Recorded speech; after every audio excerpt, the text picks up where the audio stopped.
The invitation never came. I know how that sounds. The opening of a pity story. The kind where the narrator cries into wine and tells you how unfair life is. That is not me. I drink espresso black and I watch. I had been watching my family for 32 years. So when my phone lit up with Instagram stories from my sister's surprise 30th birthday, the balloon arch, the custom cake, my mother's arm wrapped around Hannah like she had just returned from war, I felt something precise and cold settle in my chest. Not hurt. Not surprise. Recognition. Hannah got the parties. Hannah got private school while my parents told me community college made more sense for my personality. Hannah got a down payment on a house. I got a studio apartment above a garage. I got stiff hugs and the tone you would use to compliment a stranger's salad. So when they somehow forgot to invite me to her party, 60 guests, a professional photographer, my mother's smug face across Facebook, I did something that confused everyone. I sent a gift. A vintage Hermes scarf, still in its box. Cream paper, silk ribbon. A card so kind it made my hand cramp. Hannah, so sorry to miss the celebration. Hope this year brings you everything you deserve. With love, your sister, Vesper. Then I mailed it and waited. My mother called 3 days later. That scarf is stunning. Hannah almost cried. She said, Vesper has such good taste for someone who never leaves her apartment. I smiled into the phone. Tell her I said thank you. You should come to dinner Sunday. I would love that. I hung up and wrote the date in my notebook. The black one. Locked in my desk drawer. Dinner was exactly what I expected. Hannah talked about her promotion, a title she had received after 2 years at a company where I had been passed over despite twice her experience. My father nodded between bites. My mother refilled Hannah's wine 3 times before noticing my water was empty. My grandmother caught my eye from across the table. She did not say anything, just tilted her head. I gave her the smallest nod. She went back to her mashed potatoes. 3 weeks passed. I went to work. Paid my bills. Watched Hannah's birthday month, brunches, Napa, shopping sprees my parents definitely paid for. My mother commented my beautiful girl with a heart emoji under every post. Then a Tuesday night, 9:47 p.m. Grandma, come visit me tomorrow. By yourself. And do not tell your mother. My grandmother is 87. Sharp as a scalpel. Wealthy from my grandfather's real estate empire. But she is not perfect. She had not asked to see me alone in over a decade, and I later learned she had spent months doubting herself, wondering if she was imagining the inconsistencies. She had also made mistakes. She had trusted the bank manager for years, even recommended him to friends. That trust turned out to be misplaced. But that night, she was certain enough to reach out. I wrote back, I will be there at 10 a.m. She lives in a stone house in Connecticut, ivy on the walls. I parked my Honda next to her Mercedes and walked up the path feeling something I had not felt in years. Nervous. She opened the door before I could knock. Silver white hair, cashmere sweater, pearl earrings. She looked at me like a soldier returning from war, relieved, but also like she had been waiting a very long time. Get inside. Quickly. I stepped over the threshold. She locked the deadbolt. Then the chain. Then a second lock I had never noticed before. Grandma, what? She grabbed my wrist. Bony fingers, strong. Pulled me past the living room, past the kitchen, down the hallway to my grandfather's old study. The door was already open. She pushed me inside, closed the door, locked that too, and turned to face me with an expression I had never seen before. Not sadness. Not anger. Cold, ancient, patient rage. Your mother, she said, barely a whisper, has been telling me for years that you are unstable, that you cannot handle money, that you need to be protected from yourself. I opened my mouth. She held up one finger. I did not believe her. But I could not prove anything until last month, when I asked my accountant a simple question. Her jaw tightened. Why your name was not on the trust. The room went quiet. The trust your grandfather set up for all his grandchildren. Distributing at age 30. The trust that gave Hannah her down payment. The trust that paid for her wedding. My hands were cold. I never got anything. I know. Her voice cracked. Because your mother has been intercepting the statements, forging your signature on distribution requests, and convincing the bank's local branch manager, a man she went to high school with, that you had authorized her as your agent. She walked to the desk, pulled open a drawer, handed me a manila envelope thick as a brick. I had my lawyer investigate. It is worse than I thought. Here is how the fraud worked. The trust was legally controlled by a corporate trustee, a bank. But my mother had cultivated a relationship with the branch manager, a man named Richard Cross. Over several years, she brought him gifts, referred him clients, and eventually presented him with a document, a limited power of attorney bearing my forged signature. Cross did not verify it. He accepted it. And for 6 years, my mother submitted distribution requests on my behalf, each one signed with my forged name, each one approved without a single phone call to me. The bank statements went to her address. I never saw a single one. Total missing, $312,000. I looked up at my grandmother. She was crying, silent tears tracking through her powder. That is not the worst part, she said. She pulled another sheet from the drawer. Legal letterhead. A court filing stamp. Your mother filed a petition for guardianship over you 2 weeks ago. I stared at her. Why? She already has the money. She already controls everything through the forgery. My grandmother's eyes did not blink. Because the forgery is a criminal act. If you ever discovered it, she would go to prison. But guardianship? She tapped the paper. Guardianship is legal. If a judge declares you incompetent, she does not need forged signatures anymore. She has full, court-approved control over your finances, your medical decisions, even where you live. I understood then. The fraud was the means. The guardianship was the immunity. She was not just stealing from me. She was building a legal fortress to make sure I could never fight back. I stared at the paper. Read the words. Felt something in my chest shift, not break, not crack, but shift, like tectonic plates finally giving way after years of pressure. Why? I whispered. My grandmother took my hands.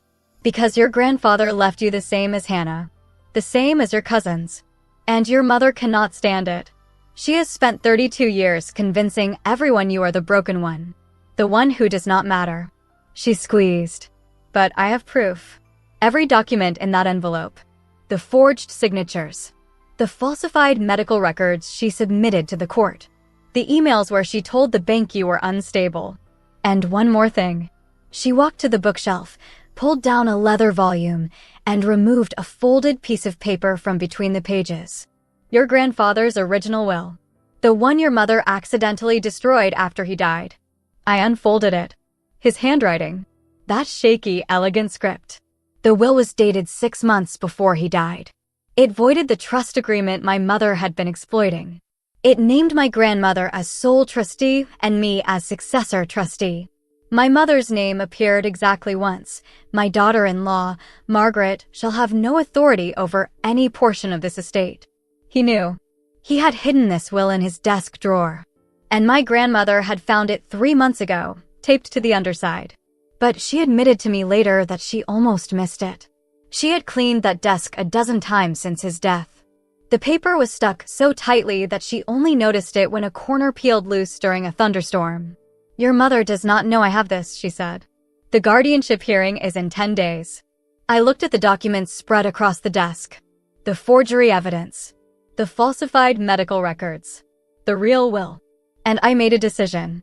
That night, I sat alone in my apartment until 3 a.m. The envelope lay open on my kitchen table. Every page spread out like a map. I could do nothing. Let the guardianship proceed. Disappear into my mother's legal custody, become a ghost in my own life. Or I could burn her world down. Not with anger. Not with violence. With paper. With the truth she had buried for 6 years. I thought about my grandfather. About the way he had looked at me when I was 12 and whispered, "You are smarter than all of them, Vesper." He had hidden that will for a reason. He knew I would find it someday. He knew I would be ready. I picked up my phone and called Patricia, my grandmother's lawyer. It was 3:15 a.m. She answered on the second ring. "I have been waiting for this call for 3 years," she said. "I know," I said. Let us plan. We talked until dawn. The next 6 days, I played the role of the compliant daughter. I showed up at Sunday dinner with a casserole and a smile. I let Hannah talk about her promotion. I let my mother pat my hand and say, "You seem tired, sweetie," a setup for the guardianship argument. I nodded. "Maybe you're right, Mom. I have been so stressed." Her eyes lit up. She texted me that night. "I am so glad we are talking. Let us have lunch this week, just us." I replied, "I would love that." Then I screenshotted it and sent it to Patricia. Lunch was at a country club. My mother ordered a $45 salad and spent 2 hours telling me how concerned everyone was about my mental state. "The family just wants what is best for you," she said, dabbing her mouth. "We think it would be helpful if someone could manage your finances. Just until you are back on your feet." I tilted my head. "Manage my finances?" "Temporarily."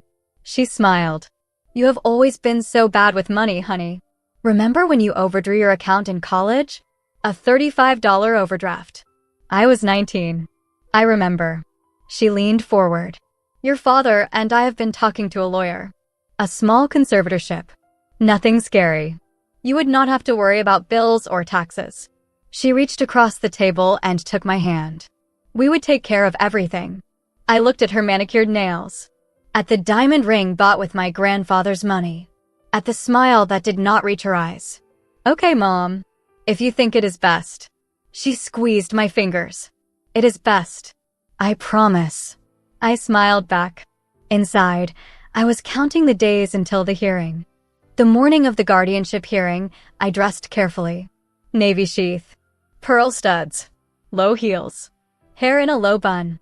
Competent but fragile, someone who needed protection but was not a threat. My mother met me in the courthouse lobby. "Chanel. Wealth. Victory." "Do not be nervous," she whispered, squeezing my arm. "This is just a formality." "I know." We walked in together. My father sat in the second row, avoiding my eyes. Hannah was not there. The judge was a woman in her 60s with tired eyes and a stack of papers. My mother's lawyer, a weaselly man with bad teeth, stood up first. He argued that I was unable to manage my own affairs due to ongoing mental health challenges that had never been diagnosed by any actual psychiatrist. He submitted evidence. Bank statements showing a missed credit card payment. A letter from a therapist I had seen 3 times for anxiety, which my mother had somehow obtained. An affidavit from my mother claiming I had once threatened to hurt myself. I had said, "I feel like you do not even see me." That was the threat. The judge listened, nodded, looked at me. "Ms. Vance, do you have anything to say?" I stood up slowly. My hands were steady. "Your Honor, I would like to introduce my own evidence." My mother's head whipped toward me. Her smile flickered. I pulled out the envelope and walked it to the bailiff. The judge opened it. She read in silence, page after page. The forged signature on the limited power of attorney. The bank statements showing $312,000 transferred out of my trust. The emails between my mother and Richard Cross, the branch manager, discussing how to streamline distributions without notifying me. The falsified medical records my mother had submitted to the court, records from a doctor I had never seen, listing diagnoses I had never received. And then, the real will. The judge's expression changed. The tiredness drained away. Something colder replaced it. But then my mother's lawyer stood up again. His voice had an edge now. "Your Honor, these documents are unauthenticated. The petitioner has had no opportunity to review them. For all we know, the defendant could have forged them herself." The judge looked at me. "Ms. Vance, where did these documents come from?" "My grandmother, Your Honor. She found them in my grandfather's desk." The chain of custody is documented in the affidavit attached to the first page. The lawyer scoffed. "Convenient. A dying woman's sudden memory." The judge held up a hand. "I want to hear from the grandmother." My grandmother was not in the courtroom. She was too frail to attend. But Patricia had prepared a sworn deposition. The judge read it while the room waited in thick silence. 2 minutes passed. 3. Then the judge looked up at the lawyer. "Mr. Hensley, the deposition includes bank records with timestamps and signature comparisons from a forensic document examiner. Are you prepared to challenge those? The lawyer hesitated. His confidence cracked. We would need more time to review. You have had 10 days since this case was filed. The judge's voice was flat. The court will not delay. She turned to the will. The original document. She held it up. This is dated 6 months before the decedent's death. It explicitly revokes all previous trust agreements. The petitioner's mother, Margaret Vance, is mentioned only as having no authority. My mother made a strangled sound. That is not real. He changed it at the end. He was not in his right mind. The judge looked at her. Mrs. Vance, do you have any medical records showing your father in law-lacked capacity at the time he signed this will? My mother opened her mouth. Nothing came out. The judge waited. Then she said, I will take that as a no. I felt my heart pounding. It was not over. It could still go wrong. The judge could decide to continue the hearing, to ask for more evidence, to let my mother's lawyer drag this out for months. But the judge did not do that. Mrs. Vance, based on the evidence before me, I am dismissing your guardianship petition with prejudice. You may never refile it. My mother made a sound, a small, wet gasp. Furthermore, the judge continued, I am referring this case to the district attorney's office for potential criminal charges including forgery, fraud, and attempted financial exploitation of a vulnerable adult. The court will also be notifying the State Bar Association regarding Mr. Cross's conduct. She set down her gavel. We are adjourned.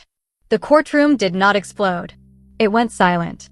That is what people do not understand about moments of destruction. They are not loud. They are the quietest thing in the world. My mother stood frozen at the bench. Her lawyer was already packing his bag, his face the color of spoiled milk. My father had not moved from the second row. His hands were gripping the bench in front of him, knuckles white. I turned to look at him. Our eyes met for 1 second. 2. Then he looked away. And I understood something I had never let myself admit before. He had known. Maybe not the details. Maybe not the forged signatures or the falsified medical records. But he had known something was wrong. And he had done nothing. Because doing nothing was easier. I stood up to leave. But my legs did not move at first. I was frozen in the aisle. The noise of the courtroom faded. The bailiff was talking to my mother. Her lawyer was whispering. Someone was crying. And I realized I was not hearing any of it. Because I was feeling something I had never felt before. It was over. Not the anger. Not the betrayal. That would take years. But the fight. The hiding. The pretending I did not see what they were doing. It was actually over. I took one breath. Then another. Then I walked out of the courtroom without looking back. In the hallway, a bailiff stopped my mother. Mrs. Vance, please wait here. She was crying now. Not silent tears, ugly, heaving sobs. Her Chanel suit was wrinkled. Her mascara ran in black rivers down her cheeks. Vesper, she choked out. Vesper, please. I am your mother. I stopped. I turned. I know, I said. That is what makes this so sad. The DA's investigators arrived 10 minutes later.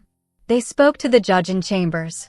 Then they came out, walked up to my mother, and informed her she was being taken into custody for questioning.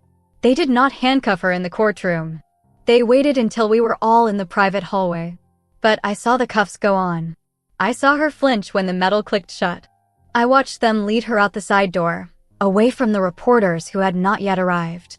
And then I stood alone in the empty hallway, feeling nothing and everything at once. That night, I sat in my grandmother's kitchen. She made tea, Earl Grey, the same kind my grandfather drank. Neither of us spoke for a long time. Finally, she set down her cup and said, "Your father called me." I waited. He said your mother is being held for arraignment tomorrow. Bail is set at $100,000. A pause. He asked if I would pay it. Will you? She looked at me for a long moment. Then she shook her head. No. I felt something release in my chest. Not relief. Not joy. Just permission. Permission to stop hoping she would ever choose me. Good, I said. The aftermath unfolded slowly. My mother pleaded no contest to reduce charges 6 months later. Forgery, a single count of fraud, probation, and full restitution. She had to pay back every penny, $312,000 plus interest. The money came from selling the house. My father signed the papers without argument. He divorced her 3 months after that. Quietly. Without drama. Just a signed agreement and a moving truck. Hannah called me once, screaming, "You destroyed her.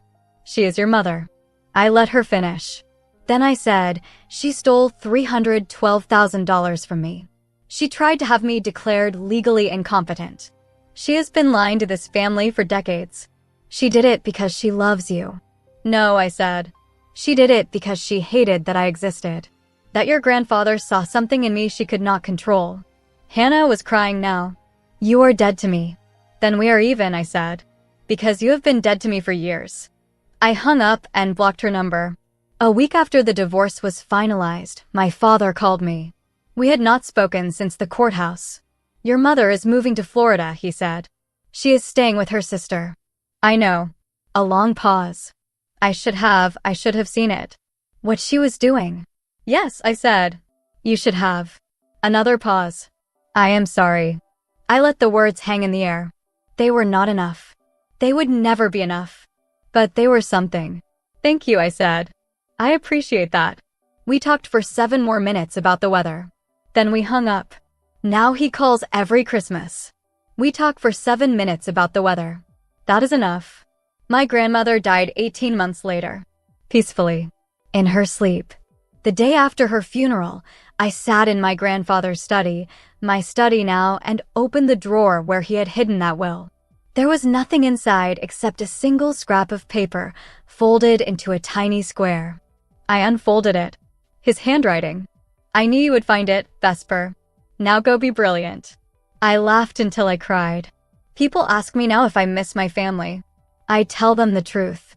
I do not miss my mother. I miss the woman she could have been if she had ever once chosen me over her own ego. I do not miss Hannah. I miss the sister I might have had if she had ever looked past the end of her own reflection. My father calls at Christmas. That is fine. I have my grandmother's house. I have my grandfather's legacy. I have $312,000 in a trust account that I control. And I have something better than revenge. I have peace. The kind that comes not from destroying someone, but from finally being seen. She confused my silence for weakness. She confused my kindness for submission. She confused my patience for fear. And that was her mistake. Because I was not waiting for permission. I was waiting for the truth. And when it came, I did not need to fight. I just needed to open the envelope.